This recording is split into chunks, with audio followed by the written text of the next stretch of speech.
Within the Mockingbird platform, we have built the ability to track radiology modality requirements.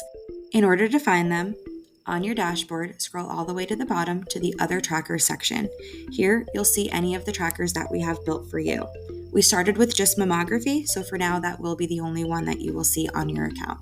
In the mammography tracker, you can click the View Details button, and here it'll open up into the tracker and all of the information specific to the tracker. For these trackers, we have them built with the number of credits needed in the particular topic every 36 months. So this task will always be present, but what will change are the number of credits needed to complete and the expiration date. In this case, this clinician has earned 15 out of the 15 credits. That is because we have CME uploaded that has been applied directly to this requirement. The expiration date is 11/3 of 24, and that is because there is CME uploaded to this clinician's account that was 3 years ago. So some of those credits will be expiring in a couple days.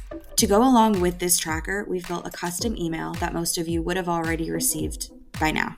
In this email, it'll be titled Reminder Modality Compliance Tasks, and here you'll get the breakdown of everything that you have to do to stay compliant with that tracker. So first, it'll give you how many credits are past due. In this case, this clinician is currently compliant, so there are no credits past due. If there were, they would be listed here with the number of credits that were past due. In this case, though, they do have 5 credits that are coming due within the next 30 days. It'll then break it down with the number of specific topic credits that are needed and the date of those particular credits. So in this case, 2 mammography credits are due by November 3rd, and an additional 3 mammography credits are due by November 18th.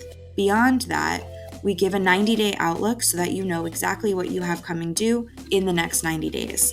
So in this case, they have an additional 10 credits that will be due in the next 60 days, 5 of those mammography credits due by the 15th, and an additional 5 credits due by the 26th. If there was anything due within 90 days, that would be listed here as well. If you have any questions at all, please do not hesitate to reach out to us at clientsuccess@mockingbird.com. Thank you.